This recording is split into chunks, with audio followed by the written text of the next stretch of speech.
하나님의 말씀 보겠습니다. 자, 사도행전 5장 42절 한 절 딱 보겠습니다. 자, 시작.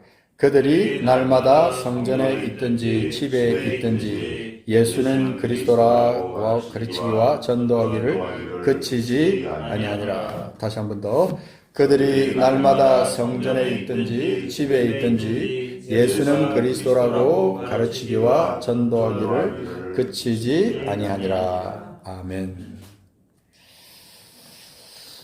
자, 그렇습니다. 오늘 여기 우리 지금 사도행전 우리 계속해서 보고 있는데, 사도행전에서 하나님께서 우리에게 주신 그 은혜, 말할 수 없는 그 은혜, 나를 구원하신 그 은혜에 감사해서 예수 그리스도 안에서 그분과 동행하면서 살아가는 그런 삶을 삽니다. 그런데 그들이 성도들끼리 정말 잘 지내고 또 은혜가 그들 가운데 충만하게 임해서 그들이 서로 사랑하고 하는 그런 삶을 살았는데, 이들에게 나타난 여러 가지 특징 중에서 오늘 우리가 이 한 절에 나와 있는 너무나 중요한 말씀들을 뼈대를 찾아내고 그 다음에 그것을 우리가 깊이 묵상해보는 시간을 갖겠습니다. 잠깐만 기도하겠습니다. 하나님 아버지 감사합니다. 오늘 우리가 이 예루살렘 교회가 어떻게 그들이 주님 앞에서 바로 서서 주께 영광 돌리는 삶을 살았는지 그것을 우리가 묵상하는 중에 오늘 이제 이 사도행전 5장 42절 말씀을 우리가 묵상하기를 원합니다. 이 속에 담겨있는 그들의 삶의 행동, 그들의 삶의 모습, 본질들을 찾아내고 우리 삶 가운데 무엇이 필요한지를 우리가 깨닫게 하시고, 성령님, 우리 교회가 또 우리 각자가 하나님 앞에 어떻게 살아야 되는가를 보는 시간이 되게 하여 주옵소서. 감사드리며 존귀하신 예수 그리스도 이름으로 기도합니다. 아멘. 자, 우리가 오늘 2차 사도행전 앞에 넘어가서 4장에 있는 말씀 잠깐 보겠습니다. 자, 성경을 부지런히 찾아보시기 바랍니다. 자, 4장 29절 말씀. 자, 봅니다. 4장 29절에 보면, 그들이, 이제 사도들이 이제 노임을 받고 난 다음에 그들이 한 마음으로 하나님 앞에 기도를 했는데, 그 기도한 내용 중에, 자, 29절 말씀, 자, 보면, 31절까지 이 세 절 안에 아주 중요한 내용이 담겨 있습니다. 자, 이것도 같이 한번 읽어보겠습니다. 시작. 주여 이제도 그들의 위협함을 굽어보시옵고 또 종들로 하여금 담대히 하나님의 말씀을 전하게 하여 주시오며 손을 내밀어 병을 낫게 하시옵고 표적과 기사가 거룩한 종 예수의 이름으로 이루어지게 하옵소서 하더라. 빌기를 다하매 모인 곳이 진동하더니 무리가 다 성령이 충만하여 담대히 하나님의 말씀을 전하니라. 아멘. 자, 이거 보면 기도합니다. 기도하고 난 다음에 그 다음에 그들이 빌기를 다하매 31절에 모인 곳이 진동했다 그랬습니다. 그들의 기도 내용을 가만히 보면요, 무슨 거기 사는 성도 중에 누구의 병을 낫게 해주세요, 누가 어떻게 잘 되게 해주세요, 부자가 되게 해주세요, 축복받게 해주세요, 이런 기도가 아니라 이 말이에요. 여기 보면 주여 이제도 그들의 위협함을 굽어보시옵고 종들로 하여금 담대히 하나님의 말씀을 전하게 해주십시오. 종들로 하여금 담대히 하나님의 말씀을 전하게 해주십시오. 우리가 하나님의 말씀을 전하는 데 있어서 담대하게 하나님의 말씀을 전하지 못하는 이유 중에 하나가 거절당할까봐, 그죠? 거절당할까봐 담대히 하나님의 말씀을 전하지 못해요. 그래서 창피를 당하는 거죠. 거절당하면 창피를 당하는 겁니다. 그래서 그게 우리가 이렇게 깊숙이 파고 들어가 보면 알게 모르게 우리 속에 그런 마음이 우리 속에 있는 겁니다. 그래서 전도지를 나눠줄 때도 내가 전도지를 탁 나눠줬는데 그 사람이 전도지를 안 받고 뿌리치고 그냥 가버린다. 아니면 전도지를 받자마자 그냥 버려버린다. 그런 현상들이 있을까봐 나도 모르게 위축되는 그런 게 있어요.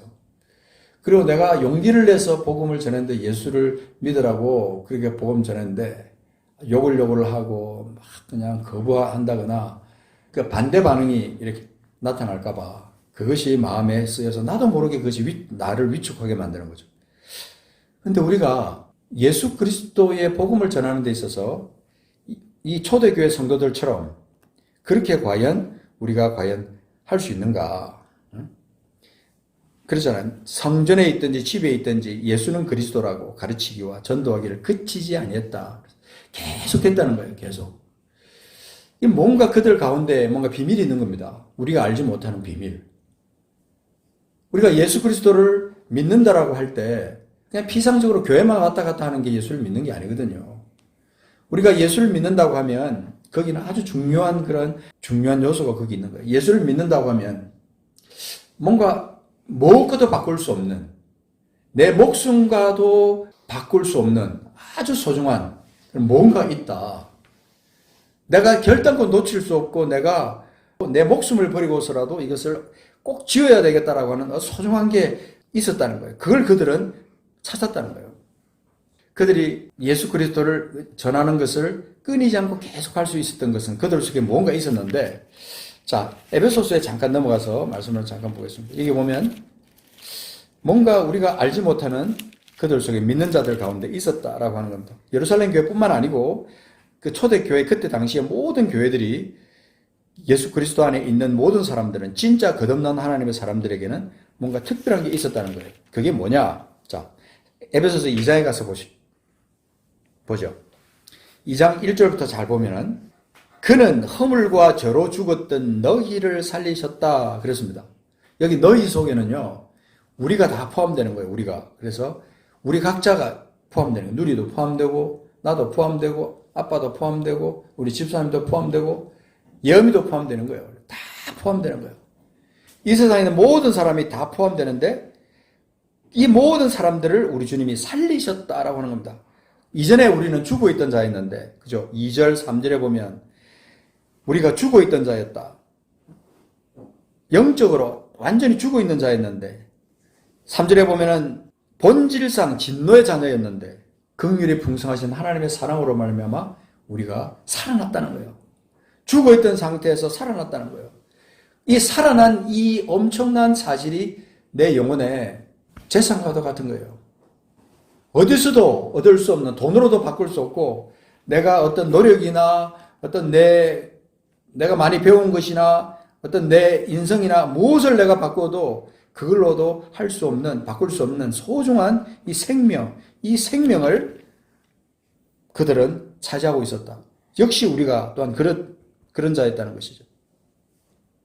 그래서 긍휼에 풍성하신 하나님이 우리를 사랑하신 그 큰 사랑을 인하여 5절에 보면 허물과 죽은 우리를 그리스도와 함께 살리셨다. 그리고 우리에게 은혜를 주셔서 그 은혜로 우리가 구원을 받은 것이다. 이것을 은혜라고 표현하는 거죠. 내가 지나간 날 아무리 화려한 일을 했다 할지라도 그것은 하나님의 은혜고, 내가 부족하고 내게 못난 것이 있었다고 하고 설령 내가 죄 가운데 있었었는데 내가 예수 그리스도를 믿는 믿음으로 말미암아 내가 새롭게 되었다면 그것도 다 은혜예요. 은혜. 그래서 은혜로 구원을 받은 것이다. 이런 은혜를 받은 우리가 그 은혜가 감격스럽고 그 은혜가 소중하고 그 은혜가 너무나 그 말로 표현할 수 없을 만큼 감사하고 그것이 너무 감격 속에 있기 때문에 그것 때문에 내 삶이 그냥 자연스럽게 그 은혜에 감사하는 그 삶으로 바뀌게 되는 거예요. 그러다 보니까 다른 영혼들이 정말 불쌍하게 보이는 거예요. 다른 영혼이.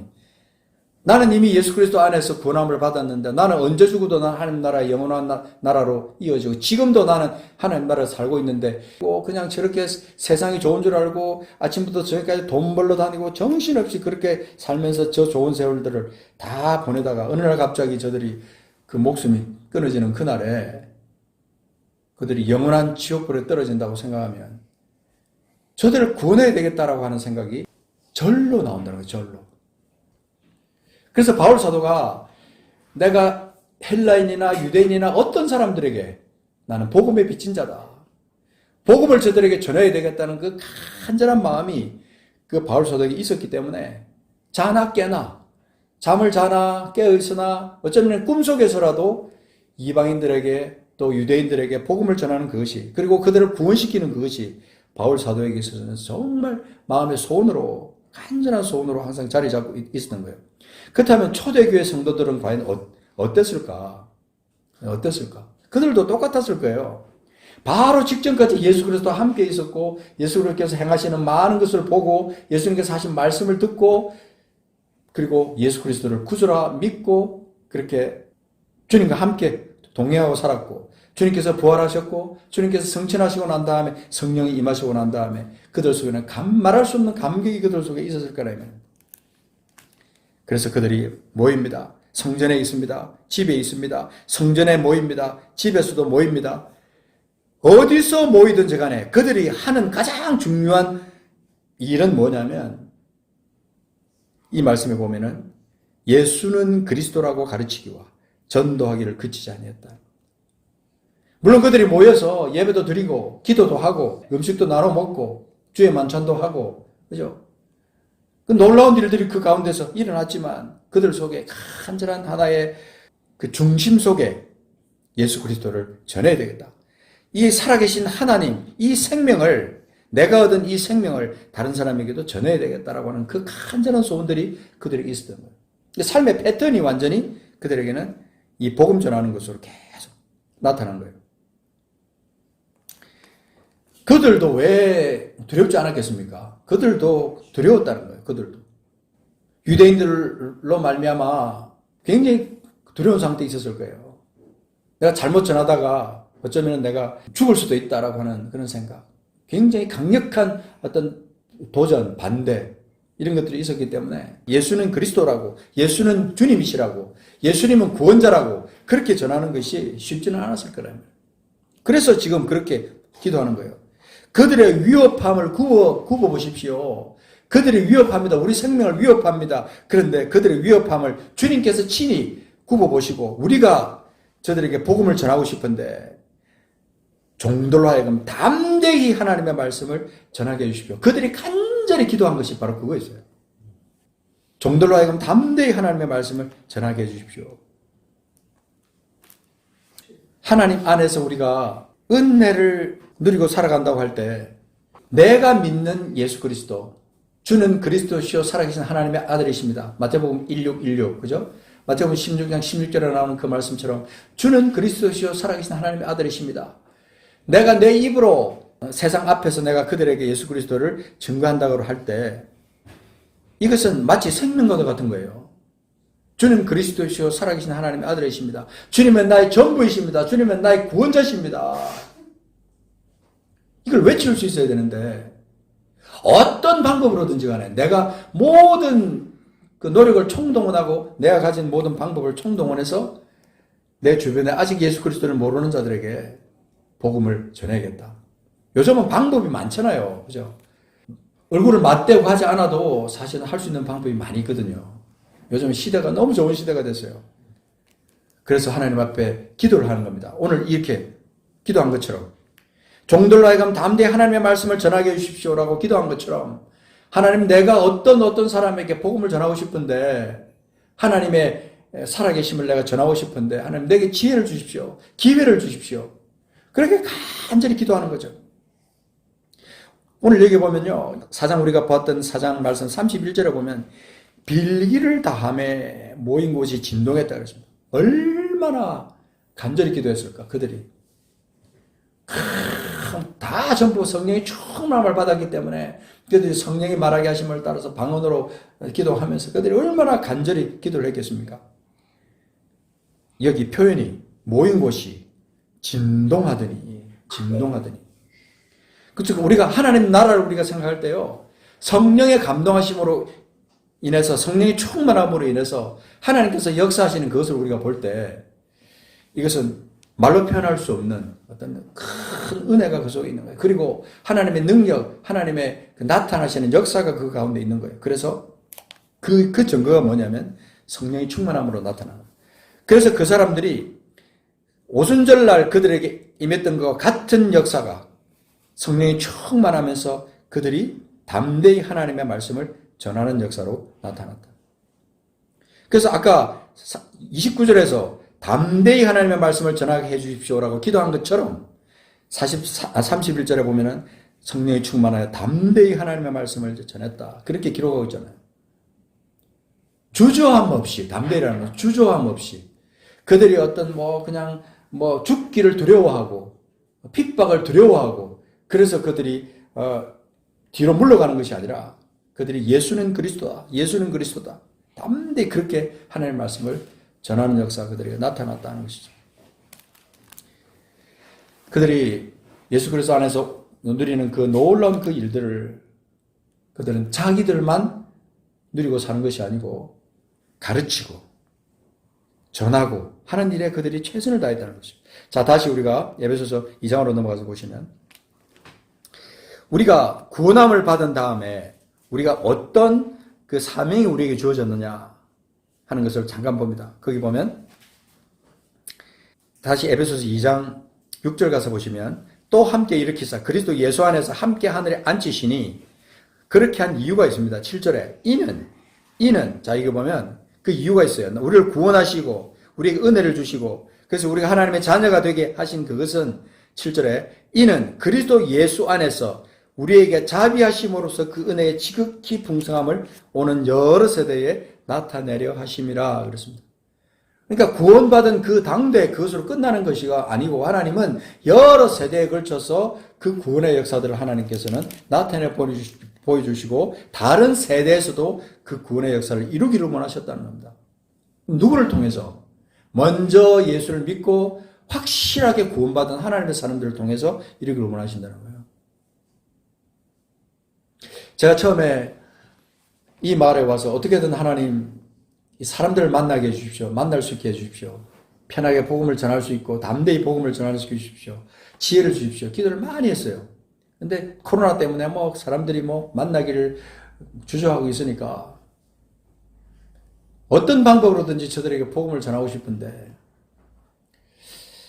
근데 하나님께서는 그렇게 기도하니까 하나님께서 방법을 가르쳐 주시더라고요. 기도하니까 하나씩 둘씩. 얼마 전에 제가 찾아가서 어떤 분을 만나서 이렇게 얘기를 하는데 처음에는 그래요. 내가 말을 하면 반드시 무슨 예수 믿으라 교회 나오라 이런 얘기 할 것 같으니까 딱 미리 진을 치시는 거예요.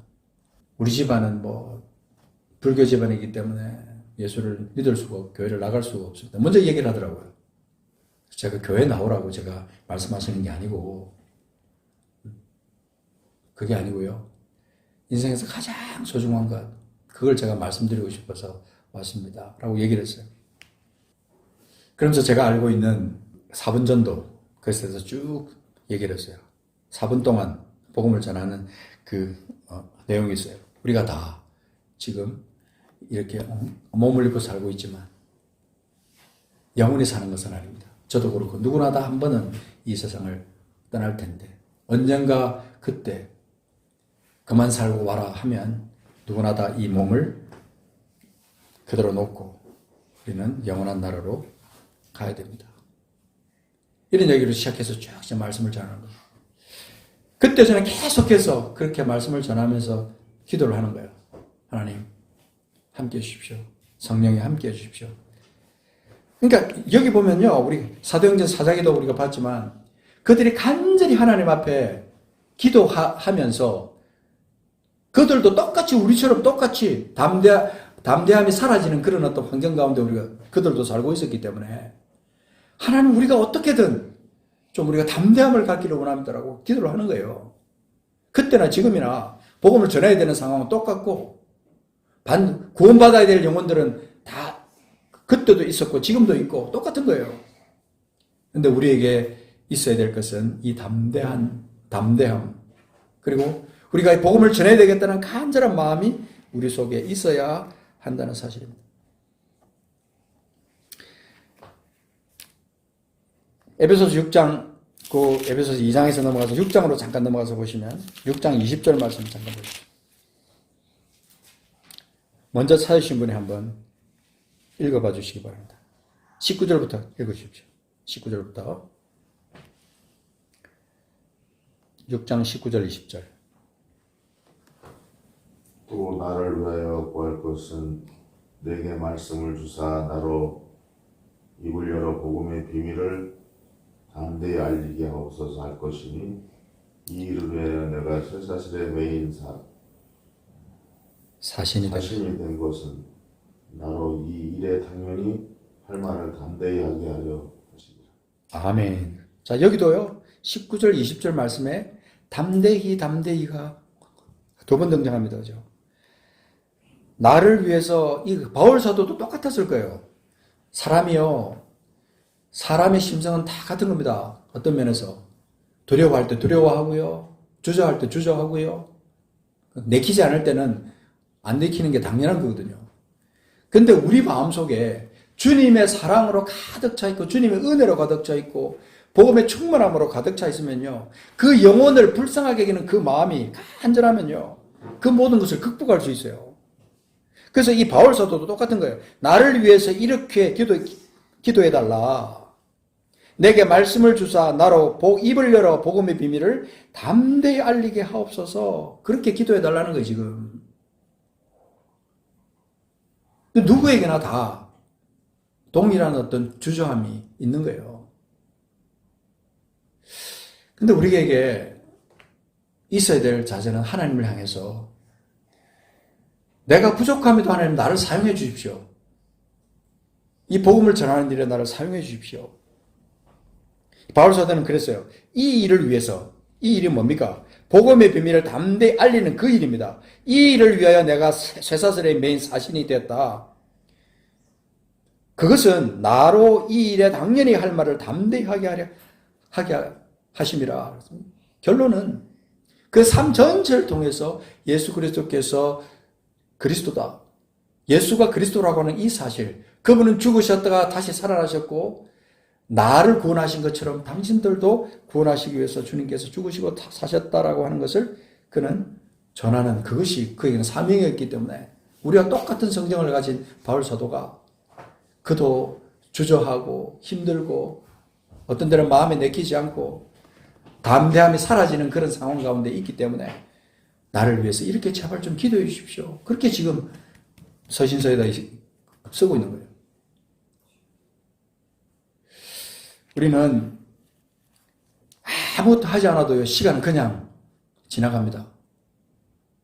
아무것도 하지 않아도 그냥 시간은 지나가고 한 주가 지나가고 한 달이 지나가고 지나가는 거예요. 근데 자꾸 미루다 보면요.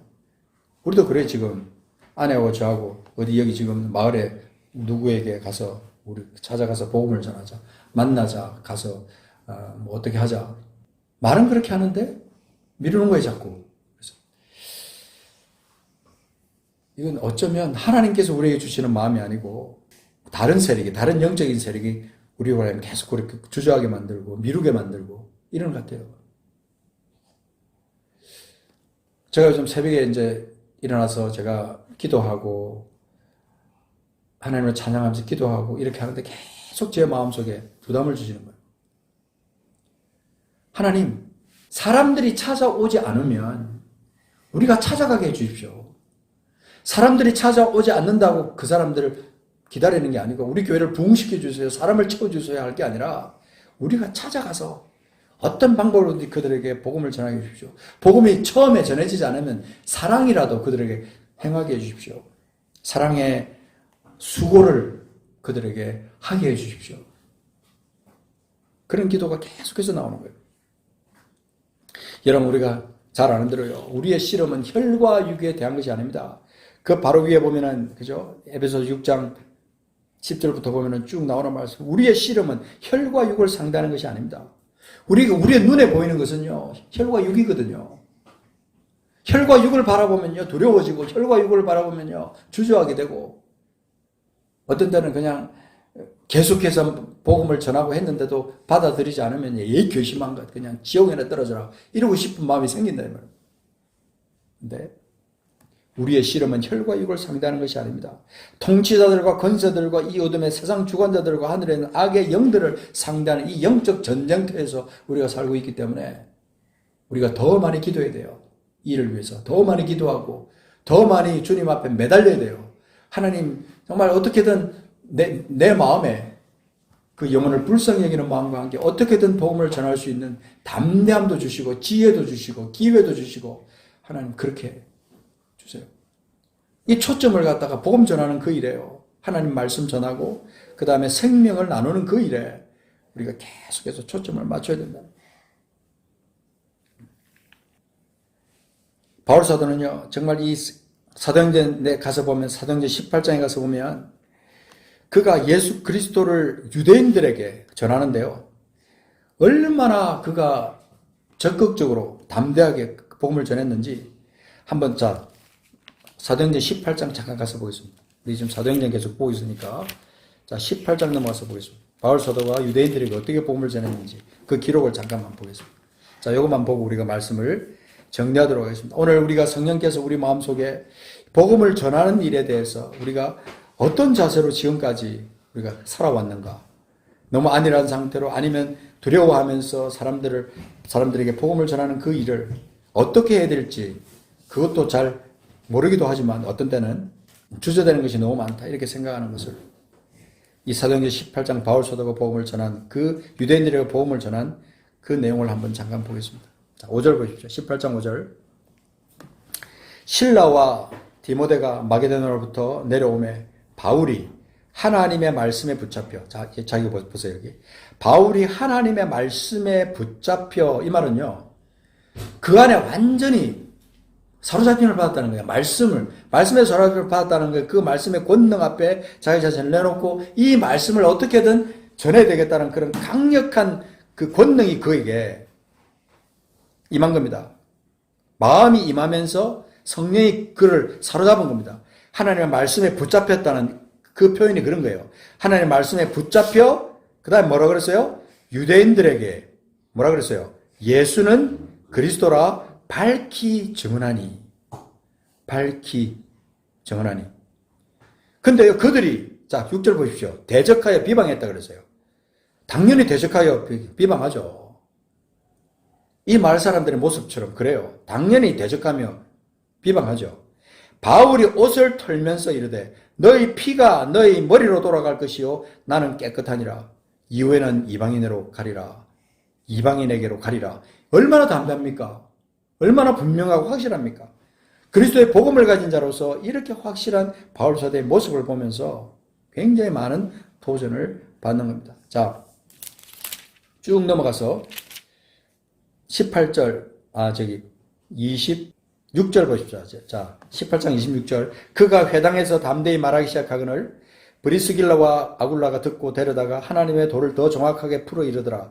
아볼로가 아가야로 건너가고자 하므로 형제들이 그를 격려하여 제자들에게 편지를 써 영접하라 하였더니 그가 감에 은혜로 말미암아 믿는 자들에게 많은 유익을 주니. 28절 같이 읽어봅시다. 시작. 이는 성경으로서 예수는 그리스도라고 증언하여 공중 앞에서 힘있게 유대인의 말을 이기미르라. 여기 보면요. 이기미르라. 예수는 그리스도라고, 성경으로서 예수는 그리스도라고 증언하여 공중 앞에서 힘있게 유대인의 말을 이기미르라. 성경으로서 이 말은요, 인간의 말을 거기다 가미하지 않았다는 걸 말하는 거야. 그냥 성경 자체만으로 예수는 그리스도라고 증언했다는 거야. 우리가 무슨 화려한 말을 해야 된다고 생각하지만요, 마음이 뜨거워지면, 그리스도의 능력으로 확실하게 사로잡힘을 받으면요, 말씀 자체만으로, 어떤 데는 간결한 그런 외침으로 복음을 전할 수도 있다는 거예요. 지하철에서, 길거리에서 예수 천당, 불신지옥 이렇게 외치는 사람들, 그분들은요, 속에 이 간증들을 보면요, 이 불이 나는 거예요, 불이. 그렇게 간증하시는 걸 제가 들었어요. 성경으로서 예수는 그리스도라고 증언하여 그냥 성경 말씀 외운 것을 그냥 그대로 선포하는 거예요. 공중 앞에서 힘있게 유대인의 말을 이겼다. 그렇게 말합니다. 유대인의 말을 이겼다는 것은 그 말들, 그들이 가지고 있는 율법과 그들이 가지고 있는 어떤 논리와 이런 것들을 말씀으로서 이겨버렸다는 거예요. 저는 요즘은 그렇게 생각해요. 바울 사도가 전도여행을 많이 다니고 힘들고 그랬지만요, 그는요, 기도를 결코 쉬지 않았을 거라고 생각해요. 요즘 그런 생각 많이 들어요.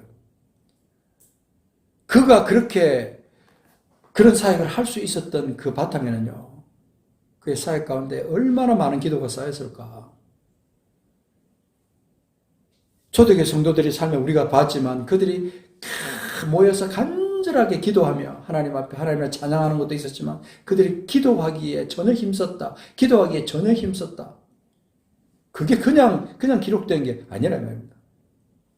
그들의 영적인 기초가 그들이 그렇게 담대하게 복음을 전하는 예수는 그리스도라고 집에서든 성전에서든 어디서든 그들이 그렇게 전하는 것을 그치지 않았다라고 하는 것처럼 그렇게 될 수 있었던 것은 그들의 그 영적 바탕이 성령이 함께 하시는 그런 바탕으로 다 바뀌어 있었다는 거예요. 저는 언젠가 곧 때가 되면요, 이 마을에도 복음의 회오리가 부르치고 그 다음에 구원받는 역사들이 일어나게 될 것으로 저는 믿습니다. 교회 나오고 안 나오고 중요한 게 아니에요. 그들이 있는 자리에서 그들이요, 어떤 사람은 교회 못 나오는 상황도 있을 수 있어요. 온 집안이 다 불교 집안이고 그렇기 때문에 혼자 교회를 못 나올 수도 있잖아요. 집에서 그가 하나님 앞에 기도하면서 예수 그리스도를 구주로 영접하는 그런 역사들이 일어나도록 우리 교회가 그 일을 해야 돼요. 안 오면 찾아가서라도 우리가 복음을 전해야 된다. 여기서 우리가 오늘 마무리를 합니다. 중요한 것은 담대함이에요. 담대함. 이 담대함을 얻기 위해서 내가 해야 될 것이 무엇입니까, 하나님? 이것을 내게 주님이여 주십시오. 이 담대함을 주십시오. 복음을 전하는 데 있어서 내가 정말 담대하게 주님의 말씀을 전하고 싶습니다. 예수 그리스도께서 나의 구원자시고 우리의 구원자시고 그리고 전할 때 당신의 구원자시고 예수 믿어야 천국 갈 수 있습니다. 이 원색적인 이 복음을 갖다 전하면서 주님 주신 지혜를 가지고 성령께서 주시는 방법으로 우리가 얼마든지 복음을 전할 수 있거든요. 그것을 우리가 놓고 간절히 기도해야 돼요. 주님 기회 주시고 방법 주시고 지혜 주시고 하나님이 어떻게든 내가 복음을 전하고 싶은데 이게 중요한 거예요. 내가 어떻게든 복음을 전해야 되겠는데 이게 중요한 거예요. 저 영혼이 너무나 불쌍한데 어떻게 하면 좋겠습니까? 그 영혼이 불쌍해지는 그 시선, 그 마음, 그것이 생기는 그 순간부터 하나님께서 역사하신다고 저는 믿는 거예요. 예루살렘 교회뿐만 아니라 초대교회 모든 성도들이 다 동일하게 유대인이든 이방인이든 그들에게 복음을 전해야 되는 그런 어떤 상황 가운데서 내가 믿은 예수 그리스도, 내가 받은 이 은혜, 내가 본질상 진노의 자녀였던 내가 공중 권세 잡은 자의 자를 따라다니며 그렇게 내가 흑암 속에 살았던 내가 예수 그리스도의 은혜로 말미암아 구원함을 받았는데 이 구원함을 받은 이것을 어떻게든 전하고 싶습니다. 하나님 저를 도와주십시오. 그렇게 기도하는 게 너무 중요하다는 겁니다. 우리는 이 초대교회 성도들의 삶을 우리가 계속해서 연구하고 있지만 연구로 끝나는 게 아니라 우리 삶이 하나님께서 주시는 은혜로 말미암아 그리고 성령의 충만하심으로 말미암아 이것들을 우리가 가지고 있는 모든 우리를 싸고 있는 모든 것들을 다 극복하고 담대하게 예수 그리스도를 전할 수 있는 그런 우리가 되어야 됩니다. 예수를 만날 때 은혜의 보좌 앞에 우리가 담대하게 나간 것처럼 이제는 다른 영혼을 주님 앞으로 이끌어드리는데 주님 앞으로 돌아오게 하는데 담대하게 나아가는 것이 우리에게 필요하다는 것을 성령이 오늘 우리에게 말씀해 주고 있습니다. 같이 기도하겠습니다. 우리를 이곳으로 부르신 이유가 있습니다. 그리고 사람마다 자기에게 처해져 있는 상황 가운데서 하나님께서 그 현장에 그곳에 부르신 이유는요. 자기 혼자 구원받고 자기 혼자 그 은혜를 누리면서 살라고 한 게 아니고 오는 여러 세대에 그 은혜를 누리도록 그렇게 하나님께서 원하셨다는 겁니다. 오늘 우리가 읽었던 공동체 성경 읽기에서도 베드로전서 2장에서도 그랬습니다. 우리를 제사장으로 삼으신 하나님께서 우리가 어두움에서 나와서 밝은 빛으로 가게 하신 하나님께서는 우리를 통해서 또 다른 영혼들을 그리스도 앞으로 이끌어내는 그 역사를 이루기 위해서 하나님께서 우리를 구원하셨다는 거예요. 우리의 목적이, 구원의 목적이 다른 영혼들을 살리는 것이라는 사실을 잊어서는 안 된다는 겁니다. 결코 잊어서는 안 된다는 것을 성경은 우리에게 확실하게 말해주고 있고, 그럴 때 우리 영혼이 기뻐하고 우리 영혼이 또 새로운 어떤 영적인 충만함으로 가득 찰 수 있어요. 내 몸이 어쩌면요, 병든 것이 완전히 고침받을 수도 있어요. 이런 영혼, 잃어버린 그 영혼, 죽은 영혼이 살아 돌아올 때 우리 하나님께서 얼마나 기뻐하실까? 다른 차원의 문제입니다만은 이것들을 우리가 생각하면서 하나님의 기쁨, 그 기쁨을 내가 먼저 누리고, 그러면서 주께서 주시는 그 은혜 안에서 충만한 삶을 매일매일 사시는 우리 모두가 되기를 간절히 기도하면서 말씀을 전했습니다.